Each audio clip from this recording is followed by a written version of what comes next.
Assalamualaikum warahmatullahi wabarakatuh. Alhamdulillah atas nikmat Allah yang sangat besar, terutama nikmat Islam dan iman. Allah Subhanahu wa taala menjadikan kita umat Muhammad sallallahu alaihi wasallam yang merupakan umat terbaik, dan juga adanya pasangan hidup, keturunan, nikmat makanan dan minuman, pakaian dan apapun yang kita miliki di muka bumi ini. Allah Subhanahu wa taala menginginkan kita hanya menikmati dan mensyukurinya. Maka jadilah orang yang selalu mengucapkan kalimat alhamdulillah, karena ini diberikan gelar oleh Allah Subhanahu wa taala dengan kalimat syukur. Juga kita manjatkan salam hormat kita, salawat dan taslim kepada pimpinan yang terbaik yang telah dipilih langsung oleh Sang Pencipta Allah untuk dijadikan sebagai suri tauladan dalam kehidupan kita di muka bumi ini. Mengikuti seluruh seluk-beluk kehidupan manusia terbaik ini adalah kemenangan, keberuntungan, kebahagiaan. Dan juga mengucapkan satu kali salam hormat kepadanya akan dibalas oleh Allah 10 kali tambahan rahmat dalam waktu yang saat itu juga. Maka sangat wajar kalau kita selalu mengucapkan salawat dan taslim kepada Nabi besar Muhammad sallallahu alaihi wasallam. Melanjutkan kajian sirah kita, ikhwan dan akhwat sekalian rahimakumullah. Semoga Allah berkahi, dan kita terakhir membahas tentang beberapa kejadian penting yang terjadi di tahun 9 Hijriah. Di antaranya meninggalnya anak Nabi alaihi salatu wassalam, Ummu Kalthum radhiyallahu anha, istri Uthman bin Affan. Kemudian juga yang terakhir kita bahas adalah datangnya para utusan suku Arab untuk masuk Islam, baik karena memang tersentuh secara keimanan ataupun datang karena takut dengan pasukan muslimin setelah Nabi SAW menaklukkan Mekah, juga menaklukkan Taif, menaklukkan suku Hawazim di sana. Kemudian juga terjadinya perang Tabuk menyerang wilayah Romawi yang terkenal dengan pada saat itu penguasa dunia, dan bangsa Romawi tidak berani menghadapi Nabi SAW, dan sudah kita jelaskan sebabnya. Utusan-utusan tersebut diantaranya yang pertama adalah Bani Tamim, dan ini sudah kita jelaskan bagaimana pimpinan mereka Utarid bin Hajib, Aqra bin Habis, Zufruqan bin Badr dan yang lainnya datang untuk tanda kutip di sini menantang muslimin ya, untuk beradu syair. Dan setelah terjadi pertandingan tanda kutip syair di sini antara mereka dengan muslimin, yang dimana muslimin didampingi atau diwakili oleh Thabit bin Qais radhiyallahu anhu dan Hasan bin Thabit radhiyallahu anhum, dan ini akhirnya menjadi penyebab mereka masuk Islam. Dan juga Allah Subhanahu wa taala menurunkan firman-Nya tentang utusan Bani Tamim ini dalam surah Al-Hujurat, surah nomor 49, 5 ayat pertamanya, dan ini juga sudah kita bacakan. Kemudian utusan yang kedua datangnya suku Hanifah, dan ini suku Hanifah yang sedikit unik karena di situ ada Musailamah Al-Kadzab. Sementara suku Hanifah ini sebenarnya seluruhnya sudah masuk Islam, tapi karena perilaku Musailamah Al-Kadzab yang akhirnya mengaku nabi juga dan diikuti oleh pengikutnya gara-gara seseorang yang telah murtad ya, dari sahabat Nabi SAW yang bernama Nahar ya, bin Umfud ya, atau Nahar tepatnya namanya. Nahar ini dia belajar Al-Quran, hafal hadis Nabi SAW, dan sudah kita ceritakan riwayat bagaimana pada saat dia duduk bersama Abu Hurairah dan seorang Ansar, maka Nabi SAW mengatakan, sungguh salah seorang dari kalian pasti akan menjadi penghuni neraka, dan tulang rusuknya akan memenuhi neraka itu atau sebesar gunung Uhud. Maka hal ini ditakuti oleh Abu Hurairah sampai akhirnya terbukti Naharlah yang telah murtad karena hasil negosiasi dengan Nahar bin Umfuwah ya, namanya Nahar bin Umfuwah ini. Dia negosiasi dengan Musailamah atau diajak negosiasi Musailamah Al-Kadzab untuk menjadi wakilnya. Akhirnya dia murtad dan membuat seluruh suku Hanifah pun murtad. Dan yang belum saya tekankan semalam itu atau kemarin adalah Nahar ini mati terbunuh di tangan pasukan muslimin ya. Setelah penyerangan wilayah Yamamah dan terbunuhnya Musailamah Al-Kadzab, Nahar pun terbunuh di tangan muslimin. Kemudian juga sudah kita ceritakan tentang suku Tai yang dipimpin oleh Adi bin Hatim ya, bagaimana Adi bin Hatim pada saat pasukan muslimin menyerang ke sana, dia melarikan diri ke negeri Syam bersama istri dan anaknya. Akhirnya adik perempuannya tertawan dan ringkas cerita adiknya pun masuk Islam. Lalu menyusul Adi bin Hatim ke negeri Syam, kemudian menawarkan kepadanya untuk masuk Islam karena dianggap adiknya ini dewasa, maka adiknya menyarankan agar dia masuk Islam dan tidak ada sesuatu yang lebih mulia daripada menjadi sahabat Nabi SAW. Dan setelah tiba di Madinah dia membuktikan kalau Nabi SAW adalah seorang Nabi karena melihat beberapa kasus diantaranya pada saat sedang menuju ke rumah Nabi SAW. Dia melihat bahwasanya ada seorang wanita tua yang sempat memegang tangan Nabi SAW dan mengajaknya berbicara untuk memenuhi hajatnya. Maka dia mengatakan ini berarti bukan raja, tapi ini adalah Nabi. Kemudian dia masuk ke rumah Nabi SAW, tidak ditemukan apa-apa, rumahnya sangat sederhana. Maka dia pun menganggap ini tidak mungkin raja, karena kalau cuma sekedar raja pasti punya istana. Tapi ini Nabi, dia pemimpin, tapi rumahnya begini sederhana. Dan pada saat mau duduk, Nabi SAW mendahulukan Adi bin Hatim untuk memakai tikarnya, ya, sementara Nabi SAW duduk di tanah. Dan yang mengagetkan sekali Adi pada saat itu dan akhirnya dia masuk Islam, gara-gara Nabi SAW tahu kalau dia beragama apa? Rakusia. Dan setelah dia syahadat pun dia ikut sholat bersama Nabi SAW, dan dalam sholat Nabi SAW sengaja membaca ayat untuk meluruskan akidah Adi, yaitu membaca surah At-Taubah ayat 31 tentang banyaknya rahib-rahib dan pendeta-pendeta yang disembah selain Allah Subhanahu Wa Taala, selain mereka juga mentuhankan Al-Masih Isa alaihissalam. Dan setelah sholat Adi sempat bertanya, wahai Rasulullah, kami enggak pernah menjadikan pendeta-pendeta kami sebagai Tuhan-Tuhan saingan atau sekutu Allah. Maka Nabi SAW, bukankah mereka menghalalkan para pendeta-pendeta itu apa yang telah Allah haramkan? Tadinya tidak boleh, lalu mereka bolehkan. Maka kalian pun ikut menghalalkan itu, dan mereka baliknya mengharamkan yang telah dihalalkan, lalu kalian juga mengharamkannya. Maka Adi pun mengatakan, betul ya Rasulullah, kata Nabi SAW, itulah ibadah kalian kepada mereka.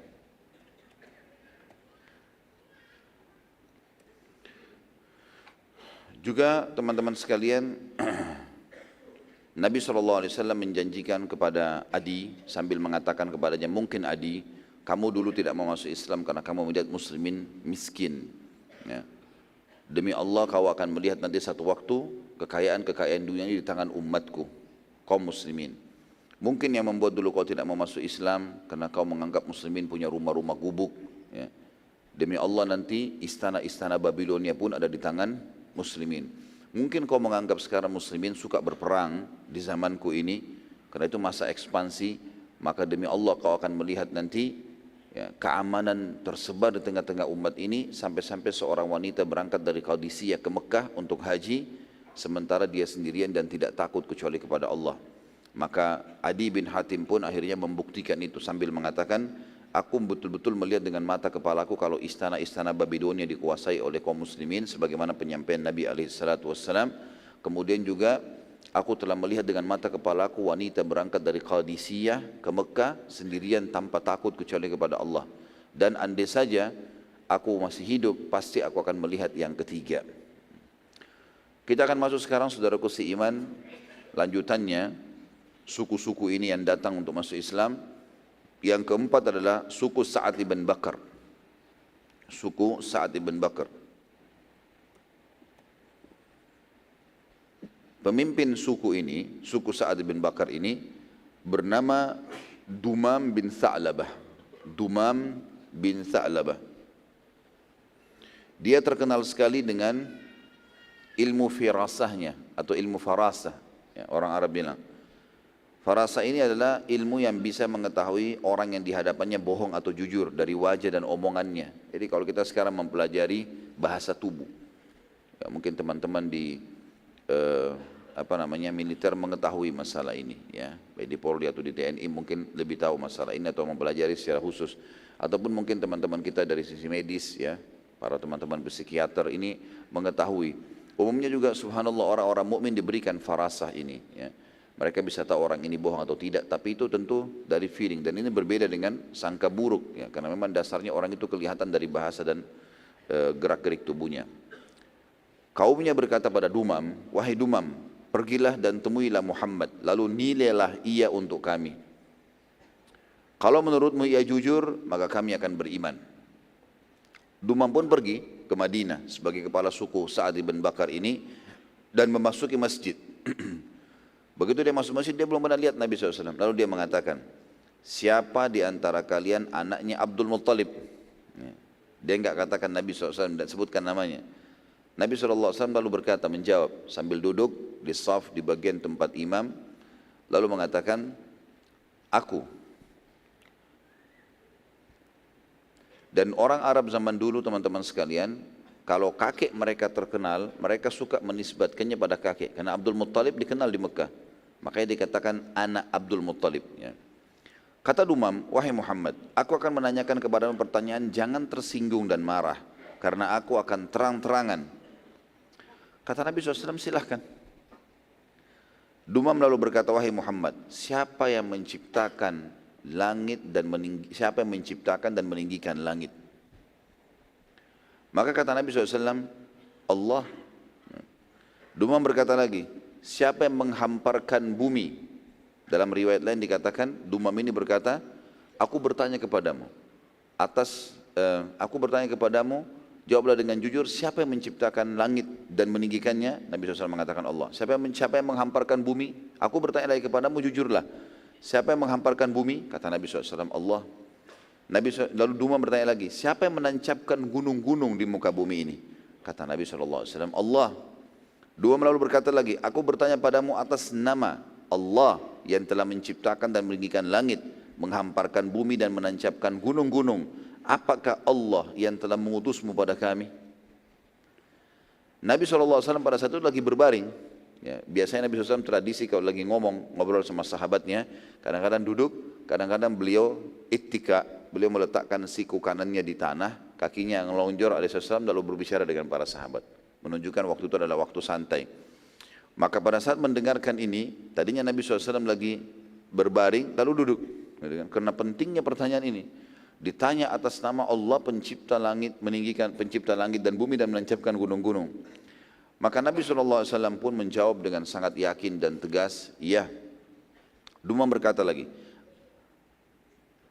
aku bertanya atas nama Allah. Ya, pada saat itu langsung dia mengatakan begini, aku bersaksi bahwasanya tidak ada Tuhan yang berhak disembah selain Allah dan engkau adalah benar utusannya. Syahadat dia. Dumam berkata lagi, aku bertanya padamu atas nama Allah yang telah menciptakan dan meninggikan langit dan menghamparkan bumi dan menancapkan gunung-gunung. Apakah Allah yang telah memerintahkan kepadamu menyampaikan kepada kami agar sholat 5 waktu sehari? Kata Nabi SAW, iya. Dumam lalu berkata lagi, aku menanyakan lagi padamu atas nama Allah yang telah menciptakan dan meninggikan langit, menghamparkan bumi dan menancapkan gunung-gunung. Apakah Allah yang memerintahkanmu kepada kami agar menyampaikan kepada kami mengeluarkan zakat dari harta-harta kami? Kata Nabi SAW, iya.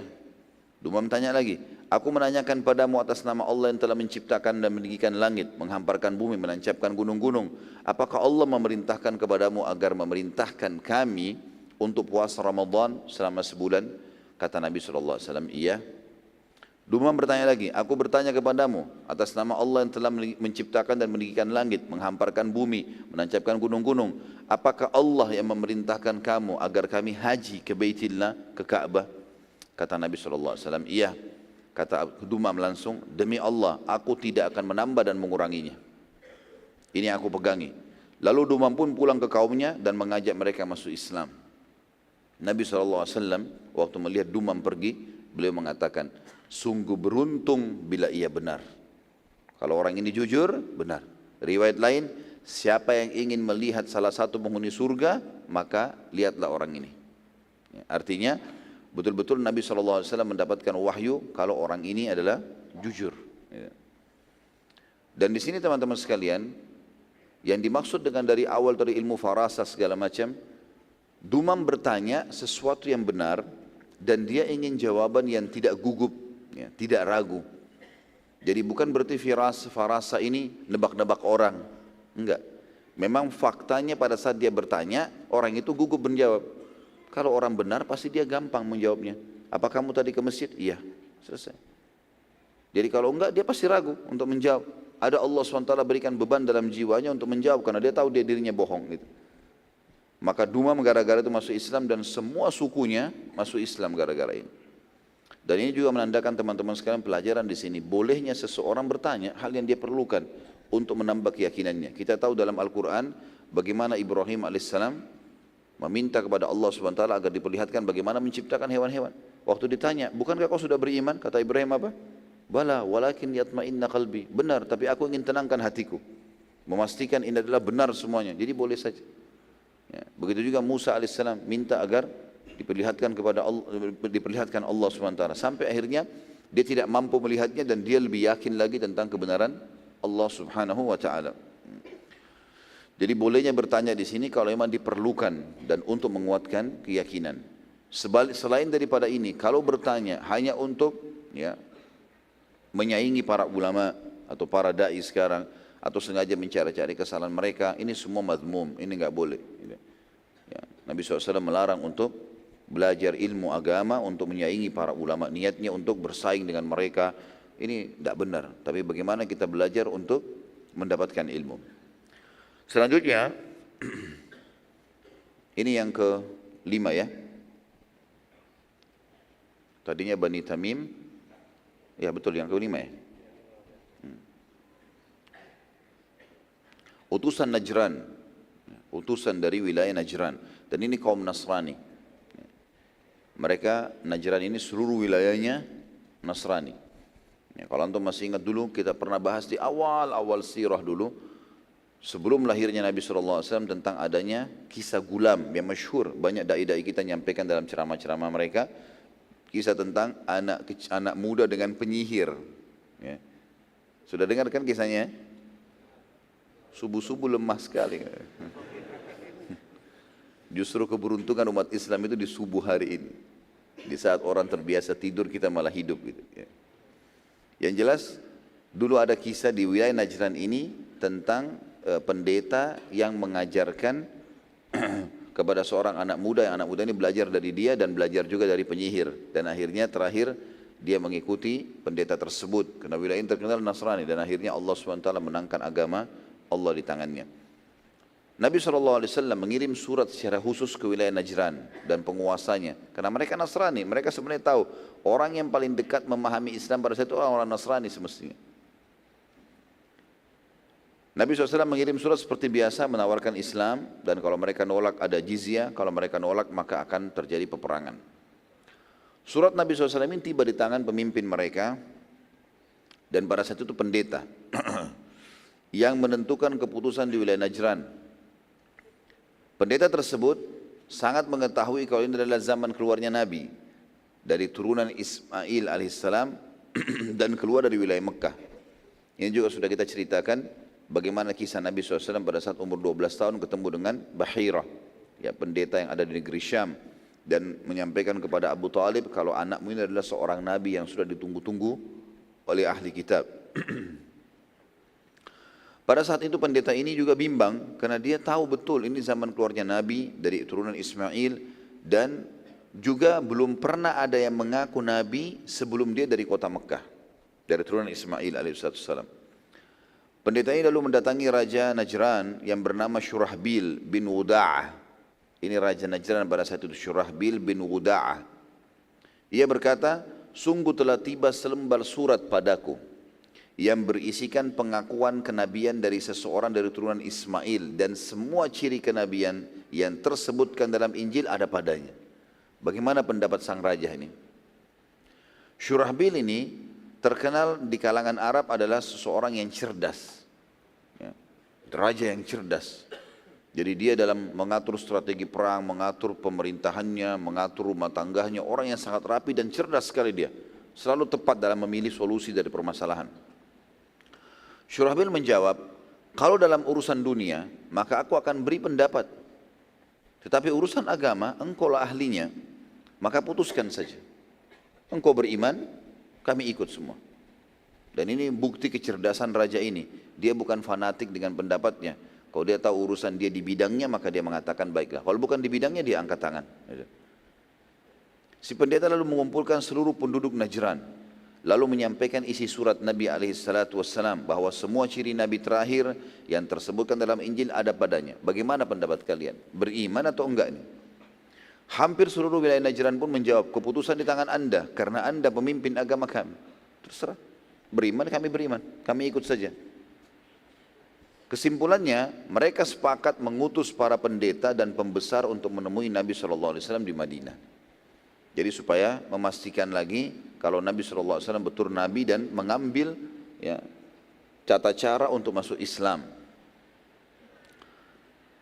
Semua ini ya, dilakukan dan disepakati oleh para pemimpin, dikirim kurang lebih 10 orang ya, atau lebih dari itu kurang lebih jumlahnya, pendeta-pendeta Najran datang, berikut mereka membawa keluarga-keluarganya. Dan untuk menguji Nabi SAW, mereka datang dengan menggunakan baju-baju ya, mahal mereka. Bahkan mereka menggunakan pakaian pada saat itu dari emas dan sutra. Serta menggunakan tunggangan terbaik mereka. Kuda-kuda kerajaan dikirim oleh Raja Syurahbil tadi. Pada saat tiba di Madinah dan mereka masuk ke dalam masjid, Nabi SAW menolak berbicara dengan mereka dan tidak mau menemui mereka. Begitu Nabi SAW melihat, nggak akan ditemuin. Sampai 3 hari mereka minta izin bertemu dengan Nabi SAW, tapi Nabi terus menolak. Mereka bingung, sampai akhirnya mereka bertemu dengan Ali bin Abi Thalib radhiyallahu anhu dan bertanya sebab Nabi SAW tidak mau menemui utusan Najran. Dan juga utusan wilayah lain semuanya ditemui selain Najran. Maka Ali bin Abi Thalib radhiyallahu anhu berkata, lepaskan pakaian kalian ini. Sesungguhnya Nabi SAW tidak menyukainya. Ini baju emas sama sutra nih, tunjukin kekayaan, tidak mau Nabi SAW. Subhanallah, upaya mereka untuk memancing Nabi SAW sudah terjawab dari awal. Karena tujuannya ingin melihat kalau Nabi itu seorang raja, oh berarti tertarik dengan emas-emas ini. Gitu kan? Akhirnya dia mengatakan, berikanlah kepadaku baju itu, atau dia langsung merangkul mereka atau apa saja. Tapi Nabi SAW justru tidak mau temui, tidak mau dilihat. Nabi datang sholat, temuin utusan lain, lalu kemudian tinggalkan. Setelah mereka melepas pakaian mereka yang penuh dengan glamor tadi, maka masuklah mereka ke masjid, kemudian minta waktu bertemu dengan Nabi SAW, dan Nabi SAW menerima mereka. Seakan-akan tidak pernah terjadi apa-apa gitu. Setelah mendengar langsung dari Nabi SAW jawaban dari semua pertanyaan yang Allah ceritakan di dalam Al-Quran, ini yang mereka tanya. Di awal-awal surah Al-Imran. Al-Imran, Al artinya keluarga, Imran ayahnya Maryam alaihi wassalatu wassalam. Imran adalah orang yang saleh, makanya Allah sebutkan namanya. Ini adalah ayahnya Maryam, kakeknya Isa alaihi wassalatu wassalam. Tepatnya pembicaraan antara atau pertanyaan pendeta-pendeta ini dengan Nabi SAW itu disebutkan dalam surah Al-Imran, surah nomor 3 ayat 33 sampai ayat 60. Ayat 33-nya, A'udzubillahi minasyaitonirrajim. Inna Allah astafa Adam wa Nuhan wa ala Ibrahim wa ala Imran ala alamin. Sesungguhnya Allah telah memilih Adam, Nuh, keluarga Ibrahim dan keluarga Imran melebihi seluruh umat di muka bumi. Ayat 34-nya, dzurriyyatan ba'duha min ba'd wallahu sami'un alim. Satu keturunan atau sebagai satu keturunan yang sebagiannya turunan dari yang lain. Maksudnya ini turun-temurun. Dan Allah maha mendengar lagi maha mengetahui. Ayat 35-nya. إِذْ قَالَتِ امْرَأَةُ عِمْرَانَ رَبِّ إِنِّي نَذَرْتُ لَكَ مَا فِي بَطْنِي مُحَرَّرًا فَتَقَبَّلْ مِنِّي إِنَّكَ أَنْتَ السَّمِيعُ الْعَلِيمُ. Ingatlah ketika istri Imran berkata, ya Tuhanku, ini ibunya Maryam alaihissalam, alaihi wassalatu wassalam. Sesungguhnya aku menazarkan kepada engkau anak yang ada di dalam kandunganku untuk menjadi hamba yang saleh dan berkhidmat untuk Baitul Maqdis, ya, Palestina. Karena itu terimalah nazar ini dariku. Sesungguhnya engkaulah yang maha mendengar lagi maha mengetahui. Ayat 36-nya, falamma wada'atha qalat rabbi inni wada'tuha untha wallahu a'lamu bima wada'at wa laysa adh-dhakaru kal untha. Wa inni sammaituha Maryam wa inni u'idhuha bika wa dhurriyyataha minasy syaithanir rajim. Maka tak kala istri Imran melahirkan anaknya, Dia pun berkata, ya Tuhanku, sesungguhnya aku melahirkan seorang anak perempuan dan Allah lebih mengetahui apa yang dilahirkan itu. Dan anak laki-laki tidaklah seperti anak perempuan. Sesungguhnya aku telah menamai dia Maryam dan aku mohon perlindungan untuknya serta anak-anak keturunannya kepada pemeliharaan engkau dari syaitan yang terkutuk. Itu di sini ada sebagian yang mengatakan bahwasanya tadinya Imran dan istrinya berharap Allah SWT berikan anak laki-laki. Karena Imran adalah seorang ulamanya Bani Israel pada saat itu. Allah SWT berikan anak perempuan, maka ibunya pun mengatakan, aku menyerahkan urusan ini kepadamu ya Allah. Ayat 37-nya, fataqabbalaha rabbuha biqabulin hasanin wa ambataha nabatan hasana wa kaffalaha Zakaria. Kullama dakhala 'alaiha Zakaria al-mihraba wajada 'indaha rizqa, qala ya Maryamu anna laki hadha? Qalat huwa min 'indillah, inna Allah yarzuqu man yasha'u bighairi hisab. Maka Tuhannya menerima nazarnya ibunya Maryam dengan penerimaan yang baik dan mendidiknya dengan pendidikan yang baik. Artinya karena diserahkan Maryam kepada Allah Subhanahu wa taala, dia niatkan seperti itu, maka Allah pun mendidiknya dengan baik dan Allah menjadikan Zakaria sebagai pemeliharanya. Sampai di sini tentu ada riwayat yang menjelaskan kalau Imran pada saat mau meninggal, dia khawatir Maryam tidak ada yang didik tepat, maka dia pun akhirnya mengajak murid-muridnya untuk supaya dilihat siapa di antara mereka yang paling layak untuk memelihara Maryam. Maka ditemukan waktu itu Zakaria. Zakaria belum jadi nabi. Ya. Ditemukanlah Zakaria ya, pada saat itu yang paling layak, dan Zakaria kebetulan istrinya sama istri Imran saudara. Setiap Zakaria waktu sudah dipelihara di bawah naungan Zakaria alaihissalam, setiap Zakaria masuk untuk menemui Maryam di mihrabnya, Maryam alaihissalam dalam rumah terus tidak pernah keluar, selalu berada di situ. Setiap ditemuin, ia mendapati makanan di sisi Maryam. Zakaria lalu berkata, hai Maryam, dari mana kau memperoleh makanan ini? Maka Maryam menjawab, makanan itu dari sisi Allah. Sesungguhnya Allah memberi rezeki kepada siapa yang dikehendakinya tanpa hisab. Jadi Maryam alaihissalam karena solehanya sampai Allah Subhanahu wa taala menurunkan makanan untuknya dari langit di mihrab tempat solatnya di kamarnya. Ayat 38-nya, hunalika da'a Zakaria rabbah, qala rabbi habli min ladunka dzurriyyatan thayyibah innaka sami'ud du'a. Disitulah atau pada saat itulah Zakaria mulai berdoa kepada Tuhannya seraya berkata, ya Tuhanku, berilah aku dari sisi engkau seorang anak yang baik, sesungguhnya engkau maha pendengar doa. Karena Zakaria alaihissalam pada saat itu sudah lama menikah dan tidak memiliki anak. Istrinya mandul. Diceritakan juga di awal 10 ayat pertama surah Maryam. Ayat 39-nya, فَنَادَتْهُ الْمَلَائِكَةُ وَهُوَ قَائِمٌ يُصَلِّي فِي الْمِحْرَابِ أَنَّ اللَّهَ يُبَشِّرُكَ بِيَحْيَى مُصَدِّقًا بِكَلِمَةٍ مِّنَ اللَّهِ وَسَيِّدًا وَحَصُورًا وَنَبِيًّا مِّنَ الصَّالِحِينَ. Kemudian Jibril pun datang memanggil Zakaria sedang ia tengah berdiri melakukan solat di mihrabnya. Sesungguhnya Allah menggembirakan atau menyampaikan berita gembira kepadamu dengan kelahiran seorang putra untukmu yang bernama Yahya, yang akan membenarkan kalimat, ya maksudnya membenarkan kalimat adalah kedatangan Nabi, ya. Setelah itu yang bernama Isa, dia akan membenarkan ini, dia akan beriman si Yahya yang datang dari Allah menjadi panutan, menahan diri dari hawa nafsu dan seorang nabi termasuk keturunan orang-orang saleh. Ayat 40-nya, qala rabbi anna yakunu li gulamu wa qad balagani al-kibar wa imra'ati akhir, qala kadzalika Allah yaf'alu ma yasha. Zakaria lalu berkata, ya Tuhanku, bagaimana aku bisa mendapatkan anak sedangkan aku sudah sangat tua dan istriku pun mandul. Allah pun berfirman, demikianlah Allah berbuat apa yang dikehendakinya. Ayat 41-nya, qala rabbi ij'al li ayah, qala ayatuka alla tukalliman nasa thalathata ayyamin illa ramza wadhkur rabbaka katsiran wasabbih bil 'ashyi wal ibkar. Maka berkatalah Zakaria pada saat itu, berilah aku tanda bahwasanya istriku telah mengandung ya Allah.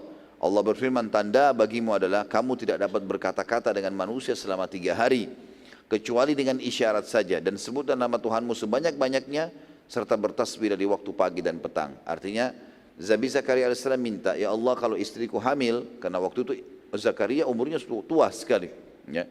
Pada saat hamil ini umurnya Zakaria 100 tahun dalam beberapa athar disebutkan dan istrinya 90 tahun.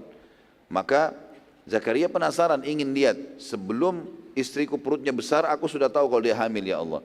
Maka Allah mengatakan tanda-tandanya pada saat istrimu hamil adalah kau tidak bisa tiba-tiba suaramu hilang, nggak bisa ngomong sama orang. Ya, dalam 3 hari hilang suara sama sekali dan kau hanya bisa memberikan isyarat. Kecuali suara Zakaria AS keluar kalau bertasbih dan berzikir kepada Allah Subhanahu wa taala. Ayat 42. Wa idh qalatil malaikatu ya Maryamu innallaha astafaki wa tahharaki wastafaki ala nisa'il alamin. Sekarang kita pindah ke kisah Maryam dan ingatlah ketika malaikat Jibril berkata, hai Maryam, sungguhnya Allah telah memilih kamu, mensucikan kamu dan melebihkan kamu atas segala wanita di dunia ini yang semasa dengan kamu. Tentu ini juga pelajaran teman-teman sekalian, laki-laki dan perempuan tetap bisa mulia di sisi Allah Subhanahu wa taala, ya. Walaupun memang semua nabi-nabi dari kalangan laki-laki, tetapi bukan berarti wanita tidak diberikan posisi yang tinggi di sisi Allah SWT. Keberadaan Isa AS justru karena kesolehannya ibunya Maryam alaihissalatu wassalam. Ayat 43-nya, Ya Maryam uqnuti li rabbiki wasjudi warka'i ma'ar raki'in. Hai Maryam, taatlah kepada Tuhanmu, sujud dan rukuklah bersama orang-orang yang rukuk. Artinya, sebagian ulama tafsir bilang, salatlah berjamaah. Ayat 44-nya, Dzalika min amba'il ghaibi nuhihi ilaik wa ma kunta ladaihim idh yulquna aklamahum ayyuhum yakfulu Maryam wa ma kunta ladaihim idh yakhtasimun. Yang demikian itu adalah sebagian dari berita-berita gaib yang kami wahyukan kepadamu hai Muhammad. Semua tadi yang disampaikan itu kau tidak tahu. Padahal kamu tidak hadir berserta mereka pada saat itu. Ketika mereka melemparkan anak-anak panah mereka untuk mengundi siapa di antara mereka yang akan memelihara Maryam. Dan kamu tidak hadir di sisi mereka ketika mereka bersengketa. Artinya waktu Imran akan meninggal dunia, ini murid-muridnya dikasih pilihan. Siapa kira-kira itu diundi siapa yang akan memelihara Maryam. Ayat 45-nya, Idh qalatil malaikatu ya Maryamu innallaha yubashshiruki bikalimatin minhu ismuhu Masihu Isa ibn Maryam. Idh qalatil malaikatu ya Maryamu innallaha yubashshiruki bikalimatin minhu ismuhul Masihu Isa ibn Maryam wajihan fid dunya wal akhirah wa minal muqarrabin. Ingatlah ketika malaikat berkata, hai Maryam, sesungguhnya Allah menggembirakan kamu atau menyampaikan berita gembira kepadamu tentang kelahiran seorang putra yang diciptakan dengan kalimat. Maksudnya membenarkan ya, kedatangan seorang nabi yang diciptakan ya, pada saat itu. Maksudnya membenarkan risalah nabi-nabi sebelumnya dan Nabi Muhammad SAW setelahnya. Yang datang dari sisi Allah, namanya Al-Masih Isa putra Maryam, seorang terkemuka di dunia dan juga di akhirat dan termasuk orang-orang yang dekat dengan Allah. Ayat 46-nya, wa yukallimun nasa fil mahdi wa kahlan wa minas salihin, dan dia bisa berbicara dengan manusia dalam buaian. Ya, dia bisa bicara sementara dia baik kepada manusia dan ketika sudah dewasa juga dia bisa menerangkan dengan agama Allah dan dia termasuk orang-orang saleh. Ayat 47.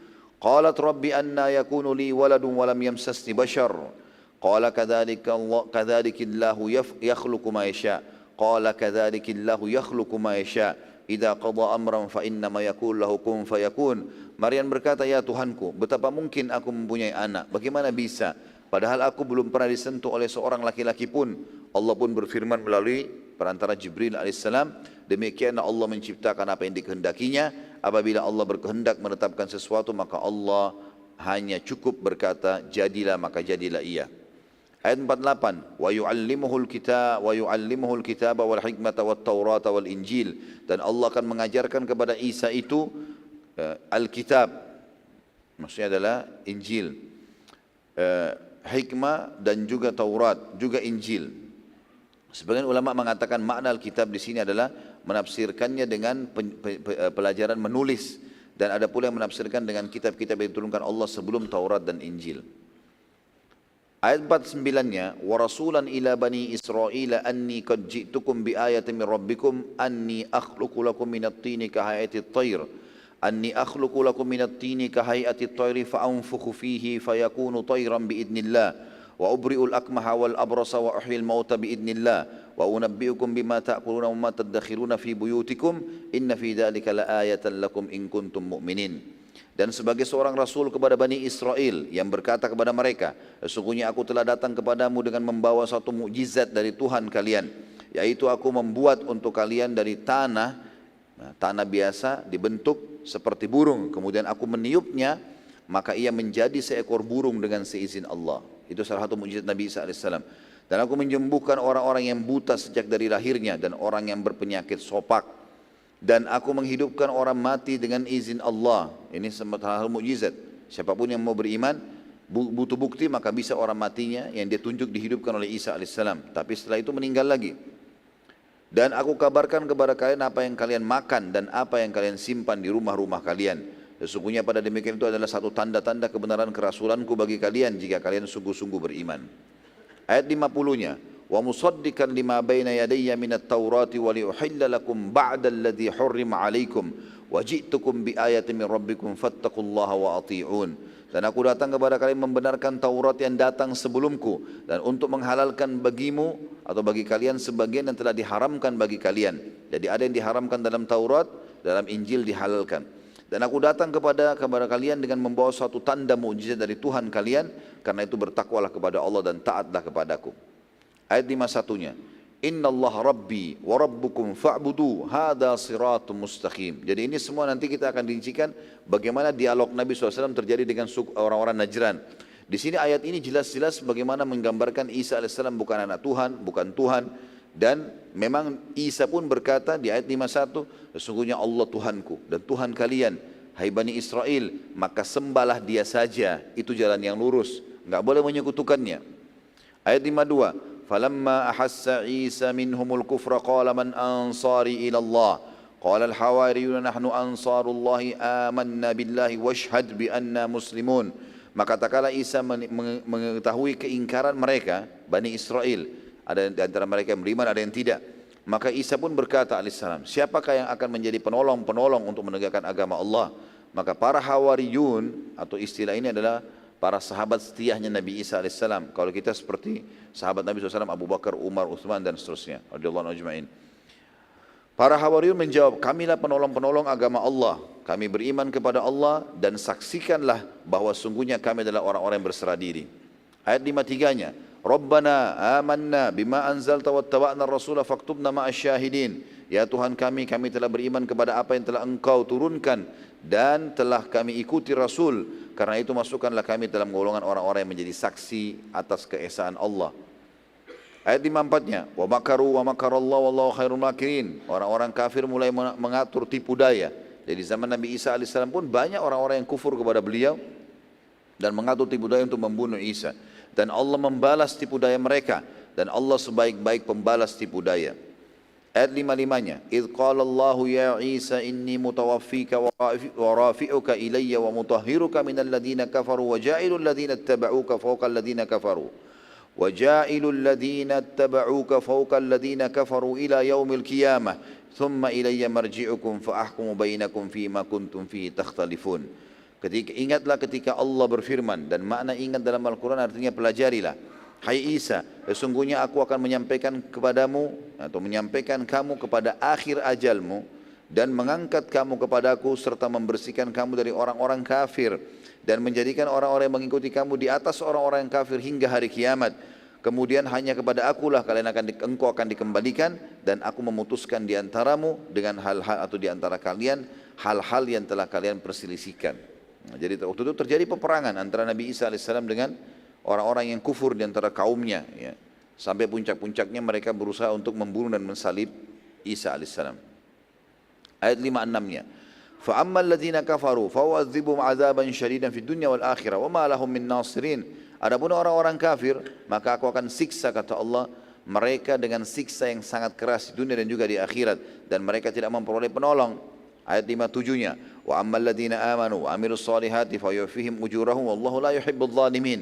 Adapun orang-orang yang beriman dan juga mengerjakan amal-amal saleh yang telah diturunkan dalam Injil pada saat itu, maka Allah akan memberikan kepada mereka dengan pahala yang sempurna, ya, sebagai balasan amal-amal mereka, dan Allah tidak menyukai orang-orang zalim.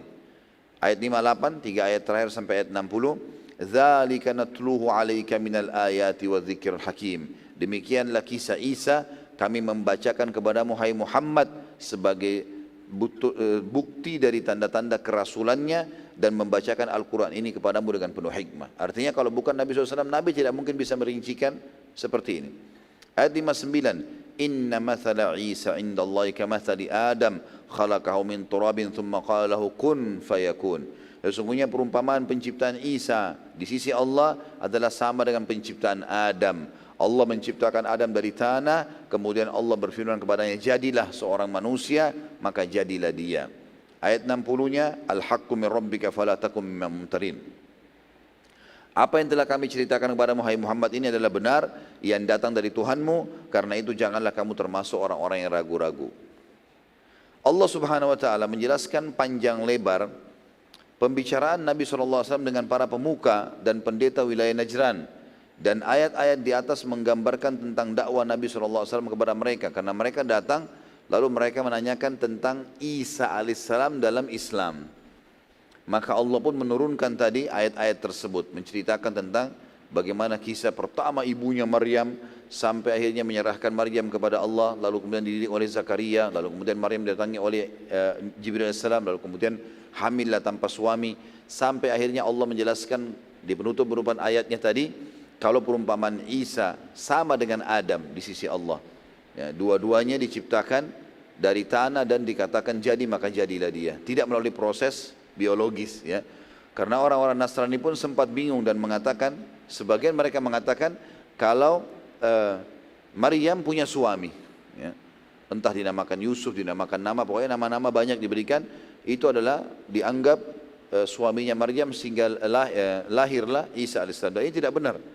Makanya Allah SWT menekankan di ayat terakhir tadi, ini benar dari informasi dari Tuhanmu, maka jangan kamu ragu-ragu. Yang lain daripada ini sudah tidak benar. Allah juga melanjutkan lagi beberapa ayat. Setelah itu turun juga firman Allah lanjutannya ayat 62 sampai 74. Ya. Yang bunyinya A'udzubillahi minasyaitonirrajim, inna hadza lahuwal qasasul haqq wa ma min ilahin illallah wa innallaha lahuwal azizul hakim. Sesungguhnya ini adalah kisah yang benar tentang Isa dan ibunya alaihi wassalatu wassalam. Dan tidak ada Tuhan yang berhak disembah selain Allah. Enggak ada sekutu bersamanya. Allah tidak punya anak, tidak beranak, tidak diperanakan. Dan sungguhnya Allah, dialah yang maha perkasa lagi maha bijaksana. Ayat 63. Fa in tawallau fa innallaha alimun bil mufsidin. Andai saja orang-orang Najran itu mereka berpaling setelah engkau jelaskan kebenaran ini hai Muhammad, maka sungguhnya Allah mengetahui orang-orang yang berbuat kerusakan. Ayat 64-nya. Qul ya ahlal kitabi ta'alau ila kalimatin sawa'in bainana wa bainakum alla na'budu illallah wa la nusyrika bihi syai'an wa la yattakhidha ba'duna ba'dan arbaban min dunillah fa in tawallaw faqulu ashhadu bi anna muslimun. Katakan kepada mereka, hai Muhammad utusan Najran yang datang, hai ahli kitab, marilah berpegang kepada suatu kalimat ketetapan yang tidak ada perselisihan antara kami dengan kalian, yaitu kita menyembah bahwa kita tidak sembah kecuali Allah, dan kita tidak mempersekutukan dia dengan sesuatu apapun, dan tidak pula sebagian kita menjadikan sebagian yang lain sebagai Tuhan selain Allah. Jika mereka berpaling setelah engkau sampaikan ini hai Muhammad, maka katakan kepada mereka, saksikanlah bahwa kami adalah orang-orang yang berserah diri kepada Allah. Ayat 65-nya, ya ahlal kitabi lima tuhajjuna fi Ibrahim wa ma unzilatit Tauratu wal Injilu illa min ba'di afala taqilun. Hai ahli kitab, mengapa kalian membantah tentang hal Ibrahim? Ya.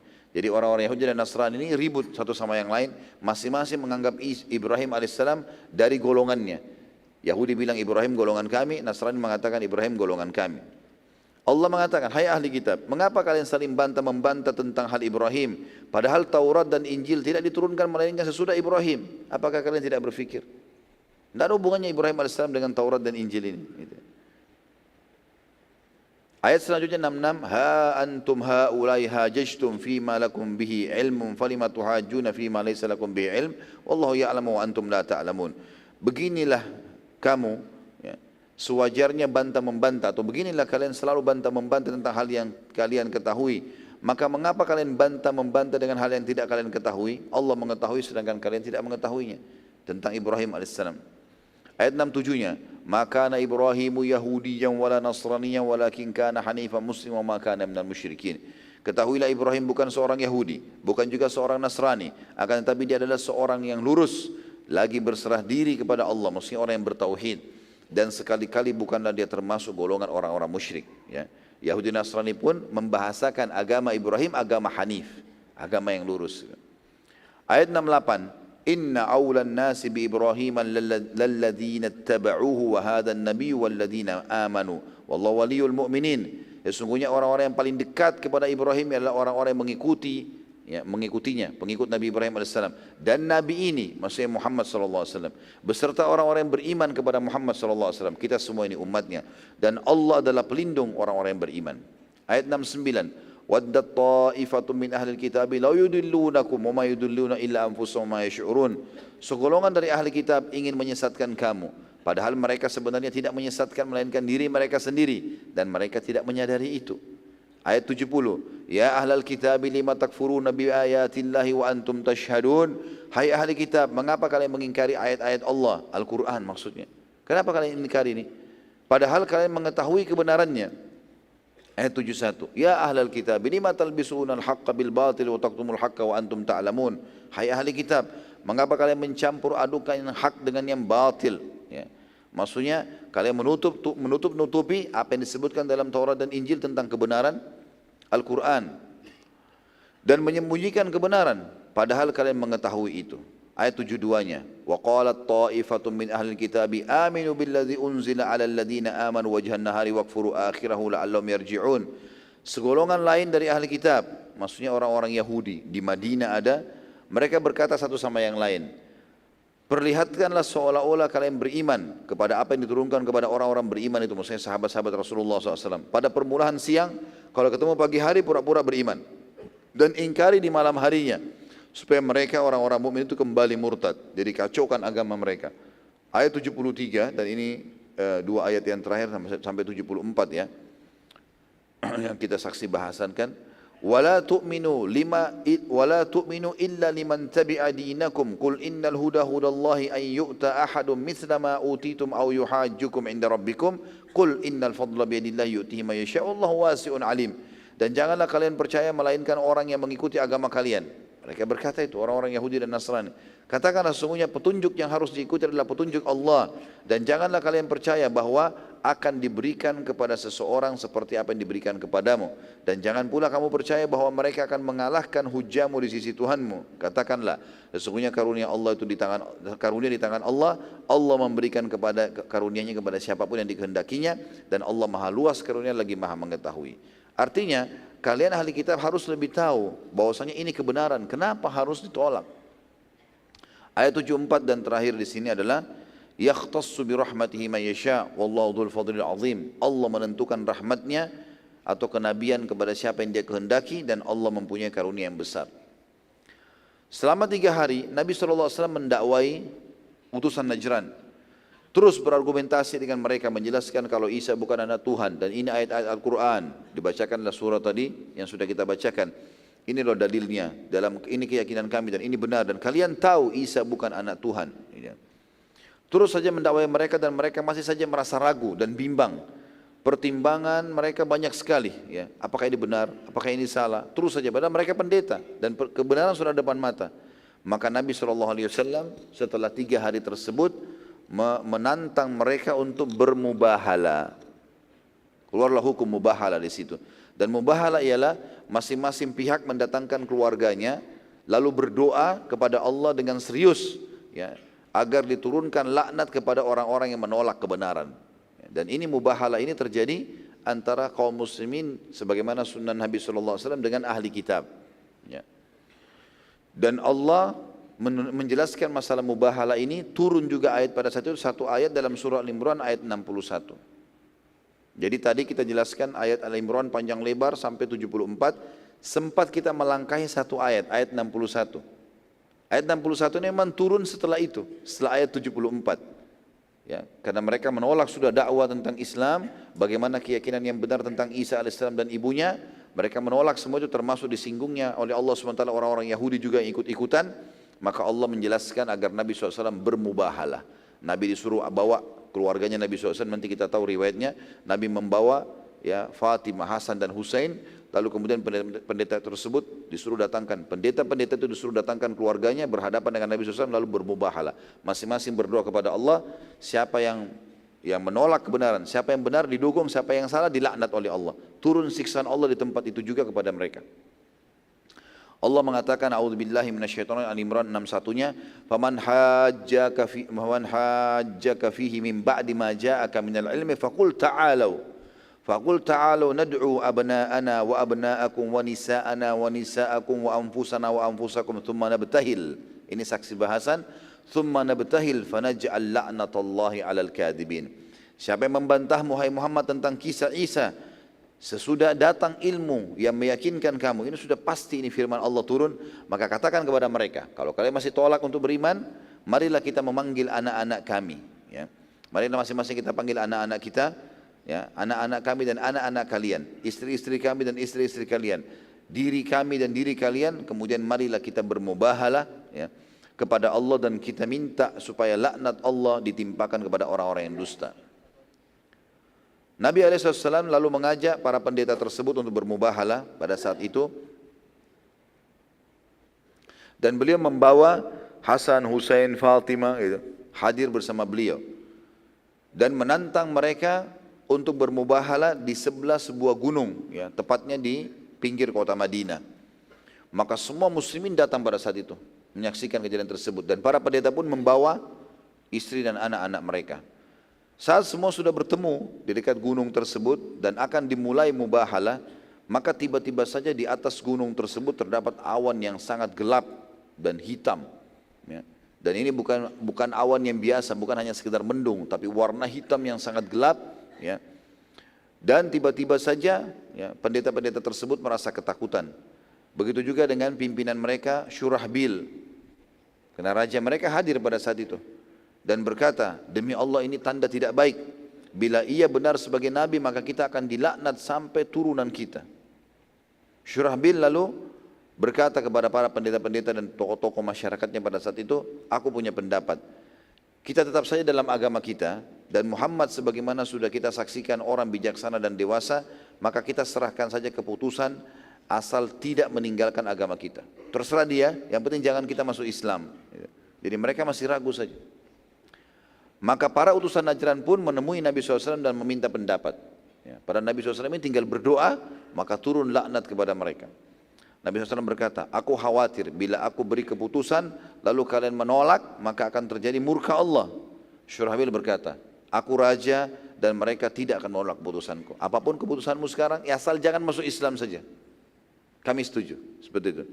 Maka Nabi SAW berkata, bila kalian tetap menolak Islam, maka kalian wajib membayar jizyah. Bayar upeti, per orang harus bayar. Dan itu nanti disepakati setelah kasus ini. Kalau memang setuju jizyah, maka Nabi SAW akan tentukan per orang, per kepala bayar sekian dan seterusnya. Itu tergantung keputusan pemimpin setempat. Nabi SAW lalu berkata, bila kalian tetap menolak Islam, maka kalian akan bayar jizyah. Maka Syurahbil pun pulang dan berkata kepada para pendeta, kita akan membayar jizyah. Dan tidak mungkin kita menolak ini lagi, karena kalau tidak terjadi peperangan. Maka seluruh utusan Najran pun setuju dengan keputusan ini. Dengan keputusannya maka seluruh wilayah Najran akhirnya menjadi wilayah kekuasaan muslimin. Hanya saja mereka masih dalam keadaan Nasrani. Dan pada saat itu berjalan jizyah, ya, dari penduduk Najran, ya, di masa hidup Nabi SAW.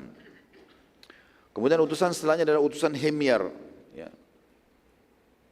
Utusan Himyar ini Nabi SAW mengirim surat kepada penduduk wilayah Himyar dan di dalamnya terdapat hukum-hukum Islam, terutama rincian masalah zakat.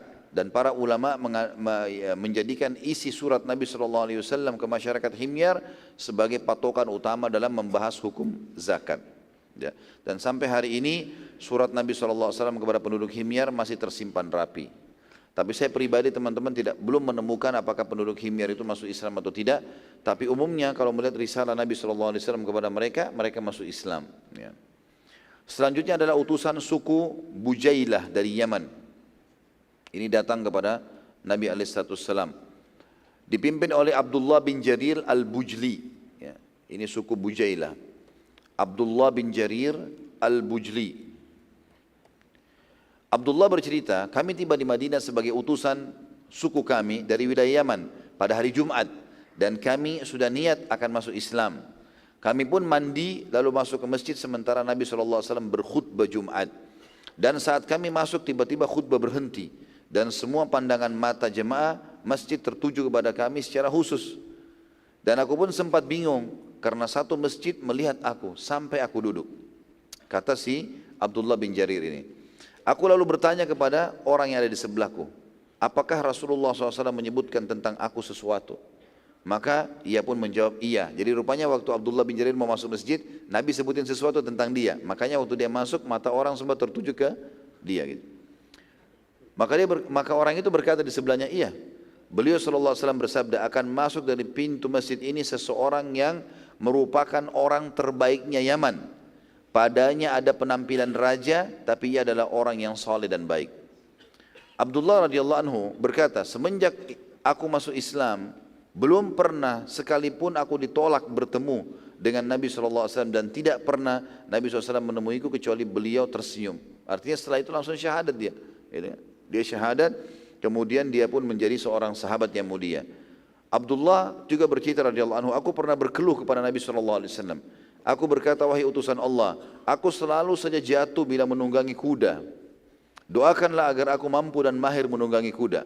Maka Nabi SAW mendoakan Abdullah yang berbunyi, ya Allah, mahirkanlah ia berkuda dan jadikanlah ia mendapat hidayah dan menjadi penyebab orang lain mendapatkan hidayah. Kata Abdullah, semenjak itu aku sama sekali tidak pernah jatuh dari kuda dan aku banyak meriwayatkan hadis dari Nabi SAW. Ulama juga menyimpulkan dari kejadian masuk Islamnya Abdullah bin Jarir radhiyallahu anhu dan bagaimana ia tidak pernah diterlambatkan oleh Nabi untuk menemui Nabi SAW sehingga banyak meriwayatkan hadis, dan semua hadis yang bertolak belakang dengan hadis yang disampaikan Abdullah bin Jarir maka tertolak. Ya.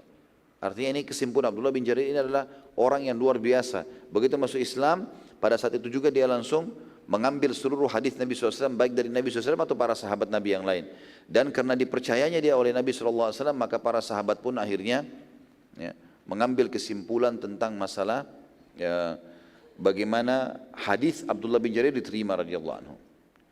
Kemudian utusan suku Ad-Dari dipimpin oleh Tamim Ad-Dari radhiyallahu anhu. Tentu ini ada kisah unik dalam hadis Bukhari tentang Dajjal. Tamim Ad-Dari ini radhiyallahu anhu tadinya beragama Nasrani. Kemudian dia pun pergi naik kapal di salah satu lautan di negeri Syam mau menuju ke satu wilayah. Rupanya di wilayah itu di tengah lautan kapal mereka dihantam oleh ombak yang keras sehingga mereka pun pingsan semuanya. Lalu mereka sadar pada saat kapal itu sudah terdampar di sebuah pulau. Dan mereka pada saat terbangun mereka menemukan ada sosok ya, hewan yang berbulu tapi bisa berbicara. Ya. Dalam hadis disebutkan jassas ya. Yang jelas dia duduk, dia berbicara mengatakan, datanglah ke tengah pulau ini karena ada orang yang mau menemui kalian. Maka kata Tamim Ad-Dari radhiyallahu anhu, waktu itu masih Nasrani. Dia bilang, kami pun jalan ke tengah-tengah pulau, kami temukan ada seseorang yang sedang dibelenggu di dalam sebuah gua. Lalu dia pun bertanya kepada kami, kalian dari mana? Gitu kan. Pertama Tamim Ad-Dari mengatakan, kami bertanya, siapa engkau ini? Maka dia pun menjawab, aku tidak akan kemana-mana seperti kalian lihat, terbelenggu. Jawablah dulu pertanyaanku baru aku jelaskan siapa aku. Maka dia pun berkata, kata Tamim Ad-Dari kami pun berkata silakan bertanya. Lalu dia bertanya tentang sungai di Palestina, apakah masih ada? Kata Tamim Ad-Dari masih ada. Kata dia sebentar lagi akan hilang. Ya. Lalu kemudian ditanya lagi sama dia, apakah kalian dari mana kalian? Mereka bilang dari Jazirah Arab. Ya. Maka kata orang tersebut, apakah kalian sudah mendengar keluar seorang nabi yang tidak bisa baca dan menulis? Kata dia, kata Nabi Dari, iya. Saya teman-teman mengatakan iya. Apa yang dia lakukan sekarang? Kata Tamim Dari, kami mendengar dia sudah meninggalkan kotanya Mekah menuju ke Madinah. Maka orang itu berkata, apakah dia sudah melakukan itu? Kata mereka, iya. Ditanya, closing hadis, penutup hadis adalah, apakah kalian sudah beriman kepadanya? Maka kata Tamim Dari, belum. Lalu kemudian orang itu berkata, pulanglah dan berimanlah kepadanya sebelum aku keluar karena aku adalah Dajjal yang akan keluar di akhir zaman nanti. Ini dijelaskan dalam hadis Bukhari, hadisnya panjang sekali, saya simpulkan tadi. Kemudian Tamim Ad-Dari sama teman-temannya langsung kembali ke kapalnya dan tidak jadi melanjutkan perjalanan karena kejadian ini. Kemudian mereka pun membalik kapal tersebut menuju ke kota Madinah. Subhanallah, begitu tiba di Madinah, begitu masuk di masjid Nabi SAW, Nabi SAW baru saja selesai menceritakan tentang Dajjal. ciri-cirinya Dajjal, dia akan keluar akhir zaman dan seterusnya. Tamim ad-Dari langsung duduk dan mengatakan, wahai Rasulullah, dia enggak bilang lagi wahai Muhammad, sudah yakin. Ya. Kami memiliki cerita, seperti inilah ceritanya, diceritain sama dia. Waktu dia menceritakan tentang Dajjal, Nabi SAW mengatakan sebentar, kumpulkan muslimin, kumpul semua muslimin, dengarkan baik-baik apa yang disampaikan orang ini untuk membuktikan kebenaran riwayat yang telah Nabi SAW sampaikan sebelumnya. Baru saya Nabi SAW cerita tentang Dajjal, lalu ini bukti lapangan orang ini menemukannya. Dan ini juga sebagian ulama berpegang pada hadis yang mengatakan Dajjal sudah ada. Ya. Cuma kuasa Allah SWT diletakkan di mana Allahu alam. Karena di situ juga tidak disebutkan di pulau mana. Keadaannya Tamim ad-Dari dan teman-temannya pingsan pada saat itu. Akhirnya terjadilah masuk Islam Tamim ad-Dari radhiyallahu anhu dan menjadi seorang sahabat yang mulia. Kemudian utusan suku Harith bin Ka'ab. Pada tahun 9 Hijriah, Nabi SAW mengutus Khalid bin Walid menyerang suku Harith bin Ka'ab, yang akhirnya membuat mereka menyerahkan diri dan mengutus utusan mereka ke Madinah. Para utusan mereka datang, maka pertama kali Nabi SAW berkata-kata dengan sangat tegas dan menjadi penyebab semua suku Arab berdatangan tanpa tunggu lagi diserang. Jadi karena suku ini tidak mau datang, Nabi SAW menunggu sekarang. Setelah perang Tabuk, semua harus datang masuk Islam. Yang tidak datang diserang. Beliau SAW berkata, apakah kalian diserang terlebih dahulu baru mau datang masuk Islam? Nabi SAW mengurangi perkataan tersebut sampai berulang-ulang kali. Lalu Nabi SAW menutup perkataan mengatakan, demi Allah, bila setelah Khalid bin Walid datang pada kalian dan kalian tetap juga tidak mau masuk Islam, maka aku akan menjadikan leher-leher kalian di bawah telapak kakiku. Artinya aku akan membunuh, hukum mati. Kenapa kamu masuk Islam? Sampai akhirnya pimpinan mereka berdiri dan berkata, sungguh Allah dan Rasulnya lebih pantas dimuliakan. Demi Allah, wahai utusan Allah, bukan anda juga Khalid yang telah membuat kami datang, tetapi Allah. Maka Nabi SAW menjawab, benar. Setelah kejadian perkataan Nabi SAW tersebut kepada suku Harith tadi, maka tersebar berita bahwasanya Nabi SAW mulai hari ini tidak akan lagi berlemah lembut kepada orang yang menolak Islam di Jazirah Arab. Harus datang semuanya. Dan setelah kejadian masuk Islamnya suku-suku Arab, maka Nabi SAW mengutus ke Yaman untuk mengutus beberapa sahabat untuk menjadi da'i di Yaman. Dua orang sahabat yang masyhur adalah Abu Musa al-Asy'ari dan Mu'adz bin Jabal radhiyallahu anhu menjadi da'i di Yaman. Nabi SAW juga menitip pesan kepada keduanya agar jangan berselisih. Lalu Nabi SAW memeluk Mu'adz bin Jabal seraya berkata kepadanya, mungkin aku tidak akan menemuimu lagi setelah tahun ini. Maka Mu'adz pun menangis seraya mengatakan, sungguh Nabi SAW sudah berpamitan, artinya akan meninggal dunia. Dan gara-gara ini juga teman-teman sekalian, semua suku-suku datang masuk Islam. Setelah suku Harith ini semuanya tidak terkecuali Jazirah Arab datang semuanya. Maka turunlah surah An-Nasr pada saat itu. Surah nomor 105, 3 ayat utuh. Ya, ini antum hafal lah pasti. Ya. Ini sudah paling disukai di Indonesia karena dipakai dalam sholat. Tapi turunnya pada waktu itu. Ya. A'udzubillahi minasyaitonirrajim. Idza jaa nasrullahi wal fath wa ra'aitan nasa yadkhuluna fi dinillahi afwaja fasabbih bihamdi rabbika wastaghfirhu innahu kana tawwaba. Apabila telah datang pertolongan dan kemenangan dari Allah, jadi Allah sudah berikan kemenangan, Nabi SAW mutlak, tidak ada lagi yang bisa melawan kaum muslimin pada saat itu, sampai Romawi pun ketakutan. Ayat 1, ayat 2-nya, dan kamu melihat hai Muhammad, manusia sekarang masuk berbondong-bondong ke agama Allah. Ini janji Allah selama ini kau tunggu, cuma yang beriman. Dan kita lihat transisi subhanallah, 13 tahun, dari 23 tahun dakwah Nabi SAW, 13 tahun cuma 153 orang. 10 tahun fase Madinah seluruh Jazirah Arab beriman.